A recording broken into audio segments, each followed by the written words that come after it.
Assalamualaikum warahmatullahi wabarakatuh. Berjumpa lagi dengan pelajaran biologi kelas 11.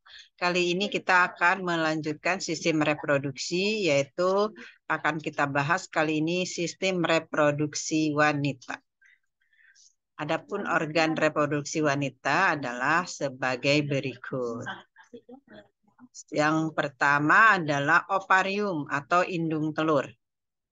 Ovarium berjumlah sepasang di rongga pelvis atau panggul, berfungsi sebagai tempat oogenesis, serta menghasilkan hormon estrogen dan progesteron. Yang kedua adalah tuba Fallopi. Tuba Fallopi ini terdiri atas bagian infundibulum, ampula, dan simus. Fungsinya sebagai tempat fertilisasi dan menyalurkan telur dari ovarium ke uterus. Berikutnya adalah uterus, terletak di antara rektum dan kantung kemih. Dindingnya tersusun dari perimetrium, myometrium, dan endometrium. Endometrium berfungsi sebagai tempat implantasi zigot dan pertumbuhan janin atau tempat melekatnya zigot. Nah, itu adalah organ sistem reproduksi wanita. Berikutnya yang keempat, vagina. Tabung fibromuskular berfungsi sebagai organ kopulasi serta jalannya aliran menstruasi dan jalannya lahir bayi. Kelima, vulva, organ genitalia luar yang terdiri atas mem pubis, labia major, bibir besar, dan labio minor, bibir kecil, klitoris, vestibula, orifisium uretra, dan mulut vagina. Nah, ini gambaran daripada organ reproduksi wanita. Tampak samping itu bagian organ reproduksi wanita. Jadi ini ada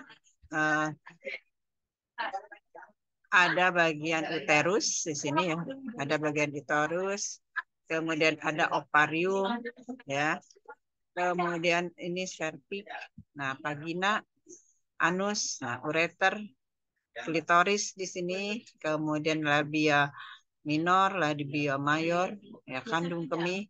Ini kamu bisa pelajari mungkin dari sumber lain yang lebih jelas tentang organ-organ reproduksi wanita. Nah, berikutnya, hormon kelamin pada wanita itu terdiri dari estrogen, dihasilkan oleh ovarium dan plasenta, berpengaruh pada pertumbuhan organ reproduksi, kelenjar mamae, sekresi cairan pada serviks yang memudahkan sperma masuk ke uterus dan proses kelahiran. Berikutnya adalah progesteron, dihasilkan oleh ovarium dan plasenta, berfungsi merangsang pertumbuhan endometrium uterus, menghambat kontraksi uterus, merangsang pertumbuhan sel alveolar kelenjar mamae, meningkatkan viskositas mukus serviks untuk menghambat masuknya sperma, dan sedikit meningkatkan suhu tubuh. Yang ketiga adalah hormon LH atau luteinizing hormone, dihasilkan oleh hipofisis, berfungsi merangsang ovarium untuk memproduksi estrogen dan progesteron, serta memacu pertumbuhan korpus luteum waktu ovulasi.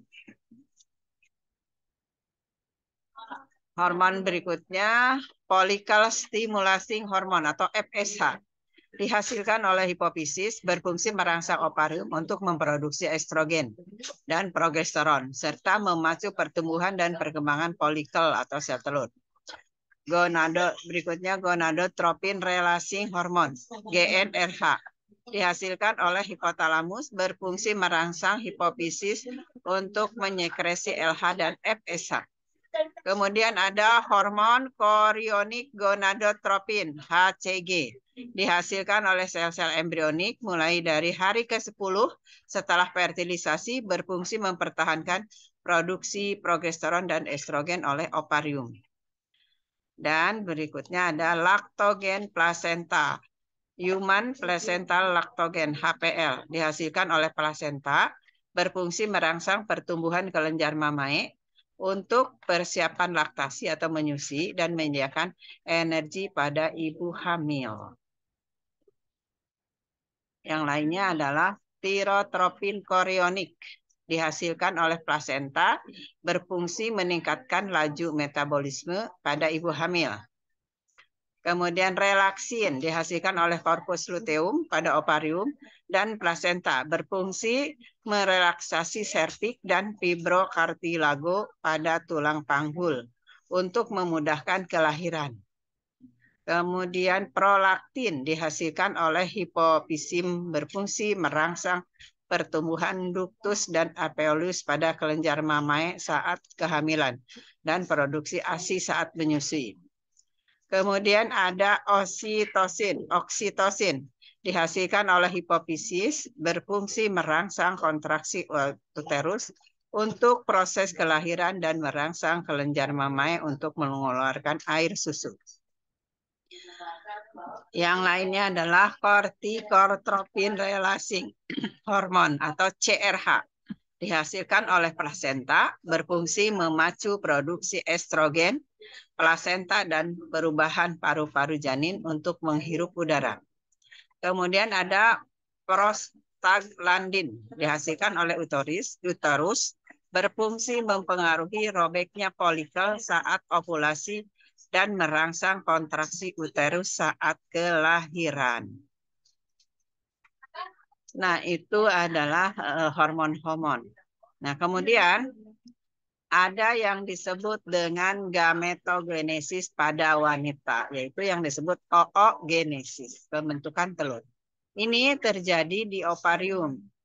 Oogenesis pralahir, yaitu oogonium dalam kromosom 2N diploid membelah secara mitosis menghasilkan 6-7 juta oosit primer 2N. Oosit tersebut akan tetap berada pada fase profase meiosis 1 hingga sebelum masa pubertas meiotik res. Oosit primer diselubungi selapis folikel primordial. Kemudian oogenesis pasca lahir, mulai dari lahir sampai pubertas jumlah folikel primordial semakin menurun dan hanya 350 sampai 400 yang akan hidup dan diovulasikan satu persatu per bulan. Nah, oogenesis pasca pubertas. Hormon GnRH dan gonadotropin menyebabkan folikel primordial berkembang menjadi folikel primer. Kemudian folikel sekunder yang siap ovulasi. Sebelum ovulasi, oosit primer 2N mengalami pembelahan meiosis 1, menghasilkan oosit sekunder atau N dan badan polar 1N. Oosit kesekunder mengalami metafase meiosis 2 dan berhenti kemudian akan dilepaskan dari ovarium atau ovulasi. Jika oosit sekunder dibuahi oleh sperma, meiosis akan berlanjut hingga terjadi ootid dan badan polar 2. Ootid akan berkembang menjadi ovum yang matang. Jika badan polar belum degenerasi, maka akan mengalami meiosis 2 menjadi 2 badan polar atau dalam ininya kromosomnya N. Jika oosit sekunder tidak dibuahi, maka akan mengalami disintegrasi atau pecah.